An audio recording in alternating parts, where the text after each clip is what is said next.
আগের পর্বে দেখিয়েছিলাম কিভাবে কলকাতা থেকে আমরা মন্দারমণি এসেছি, আর ছিল মন্দারমণিতে আমাদের রিসোর্টের বিস্তারিত বিবরণ। না দেখা থাকলে ডেসক্রিপশন বক্সে লিঙ্ক দেওয়া রইল। এই পর্বে আছে দীঘার একটি নতুন আর অপূর্ব ভিউ পয়েন্ট।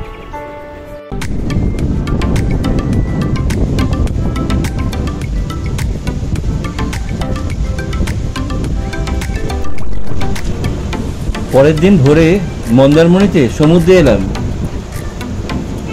বাচ্চারা খুব আনন্দ করছিল।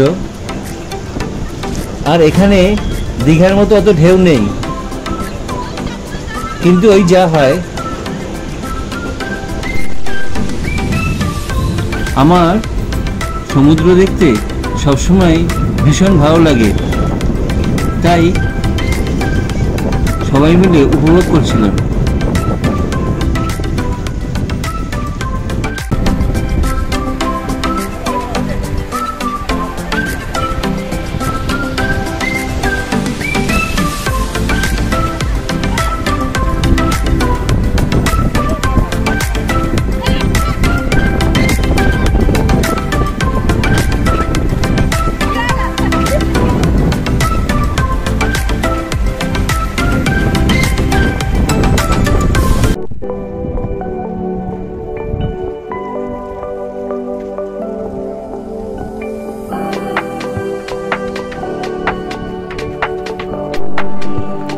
সকালবেলায় কটেজের চারপাশ আর কটেজ থেকে দূরের সমুদ্রকে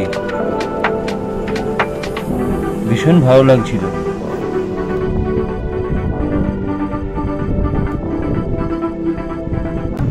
আমরা এখন মন্দারমণিতে রয়েছি। সকালবেলায় সব বাচ্চাদের নিয়ে বেরোলাম, একটু সমুদ্রের পাড় দিয়ে যাচ্ছি, ঘুরে দেখছি জায়গাটা।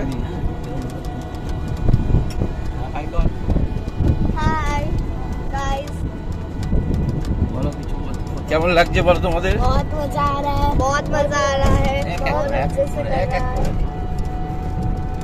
बीच में और भी ज्यादा मजा आ रहा है। पूल में कैसा लगा कल? पूल में भी बहुत अच्छा लगा, मजा आया। आज फिर जाना पड़ेगा तो? हाँ जाएंगे।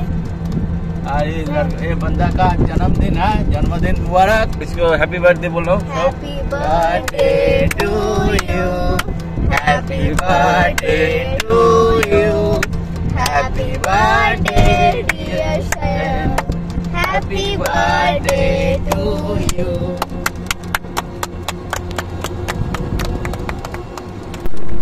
একজন বাচ্চার আজ জন্মদিন, সন্ধ্যেতে সেলিব্রেশন হবে, ওকে উইশ করা হলো।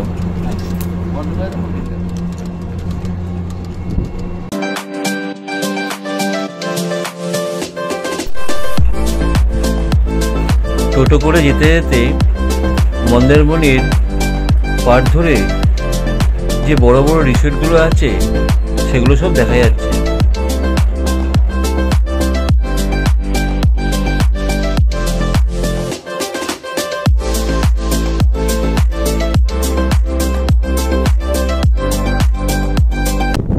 এখানটা প্রচুর লাল কাঁকড়া, আমরা যেই এগোচ্ছি ওরা ঢুকে যাচ্ছে। এটা আমাদের অটো ট্রাই করে ঘুরছি।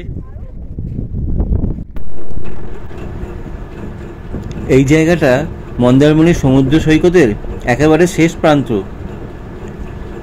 এখানে এখন একটু চড়া পড়ে গেছে। টোটোওয়ালা বলল জোয়ার এলে আবার জল এসে যাবে।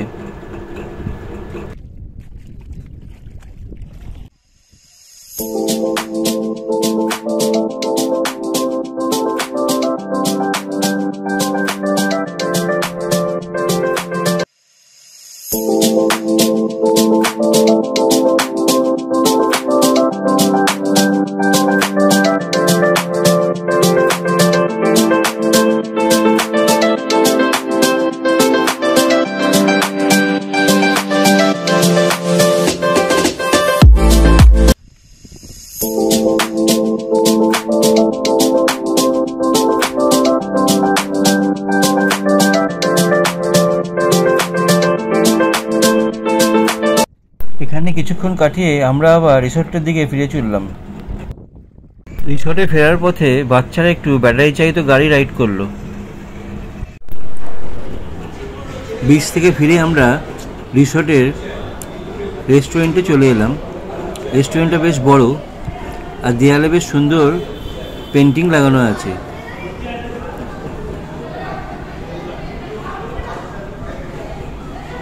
বাচ্চারা ওইদিকে বসেছে। এখন আমাদের লাঞ্চ টাইম। আমরা মন্দারমণি থেকে ওল্ড দীঘা যাচ্ছি। আমরা যে গাড়িতে কলকাতা থেকে মন্দারমণি এসেছিলাম সেই রিজার্ভ গাড়িতে করেই যাচ্ছি। মেরিন ড্রাইভ রোড ধরে আমরা যাচ্ছি।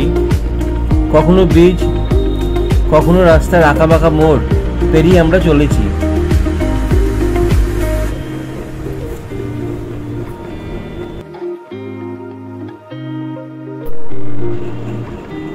দীঘার এই মেরিন ড্রাইভ রোড এখন সৈকত সরণি নামে পরিচিত। অপূর্ব সুন্দর এই রাস্তা।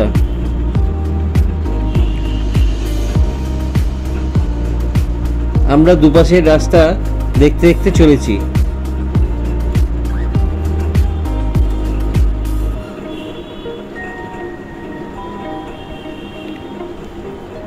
মন্দারমণি থেকে দীঘার দূরত্ব 19 থেকে 20 কিলোমিটার।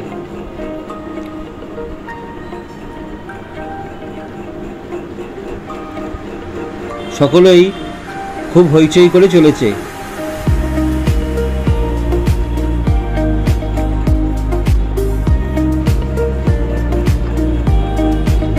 এই রাস্তা ধরে যেতে গাড়িতে করে আধ ঘন্টা মতো লাগবে।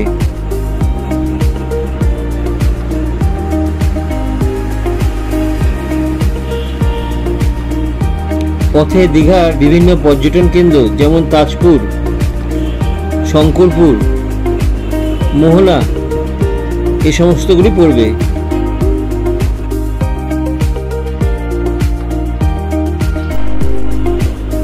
দীঘা মোহনার সমুদ্রকে বাঁ পাশে রেখে আমাদের গাড়ি ছুটে চলেছে।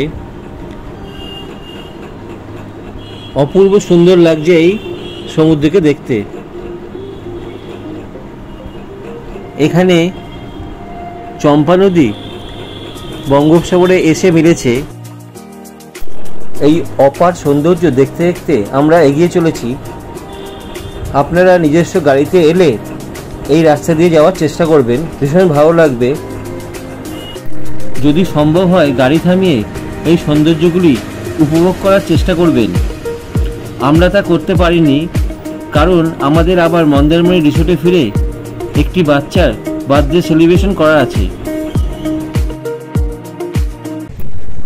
আমরা এখন ওল্ড দীঘার সৈকতাবাসের সামনে যে গার্ডওয়াল আছে সেখানে এসে নামলাম। এখানে একটু আমরা চা আর বিস্কুট খাবো আর সমুদ্রটাও এখান থেকে উপভোগ করব।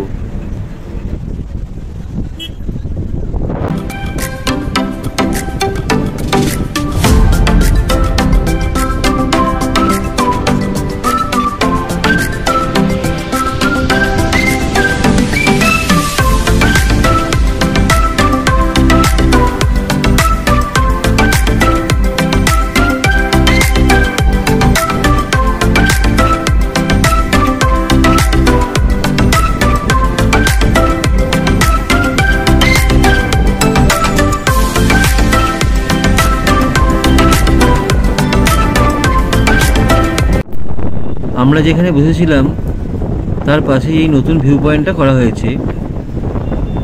এই স্লোপিং দিয়ে একটু উপরে উঠলেই অপূর্ব দৃশ্য। সমুদ্র একদম এখানে উত্তাল হয়ে রয়েছে। অনেক বসার সিট করা হয়েছে, সবাই বসে রয়েছে। চারপাশটাও দেখতে ভীষণ সুন্দর লাগছে। ভিউ পয়েন্টের এই জায়গা থেকে সমুদ্র যে বারবার করে এসে আসতে পড়ছে, এইখানটা দেখতে ভীষণ সুন্দর লাগছে। মুগ্ধ হয়ে আমরা তাই দেখতে থাকলাম। ওল্ড দীঘায় এলে এই জায়গাটায় অবশ্যই আসবেন, ভীষণ ভালো লাগবে। আমাদের বন্ধুরা আর বাকি যারা ছিল সকলেই খুব এনজয় করলাম। আমরা এখানে অনেকক্ষণ ছিলাম, খালি বসে বসে সৌন্দর্য দেখছিলাম। এইখানে এলে আর এখান থেকে যেতে ইচ্ছে করবে না। সময় যে কোথা থেকে কেটে গেল আমরা বুঝতেই পারলাম না। হাওয়ার বেগ এখানে দুর্দান্ত, খুব সুন্দর একটা বিকেল আমরা আজকে এখানে এসে উপভোগ করলাম। এটা আমাদের অনেকদিন মনে থাকবে। আমরা যেই রাস্তা দিয়ে মন্দারমণি থেকে ওল্ড দিঘা এসেছিলাম, সেই মেইন ড্রাইভ রোড ধরেই আবার মন্দারমণির দিকে ফিরে চললাম। রাস্তায় প্রচুর আলোর ব্যবস্থা আছে, তাই যাতায়াতের কোনো অসুবিধা হবে না।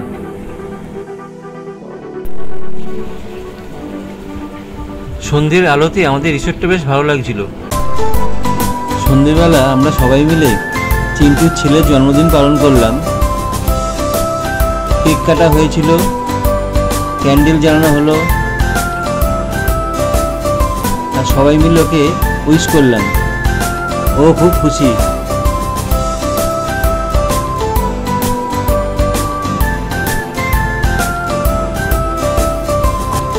ক্যারামও খেলা হচ্ছিল।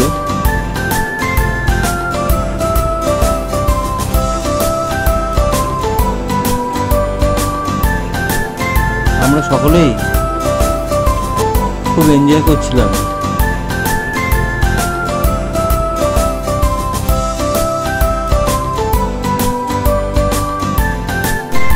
সন্ধ্যেটা আমরা খুব ভালোভাবে কাটালাম। পরের দিন ভোরবেলা 4টের সময় আমরা সবাই উঠে পড়েছিলাম। 5টা নাগাদ আমরা মন্দারমণি থেকে রওনা দিলাম কলকাতার উদ্দেশ্যে। আমার এই পর্বটা কেমন লাগলো জানাবেন। সবাই ভালো থাকবেন। নমস্কার।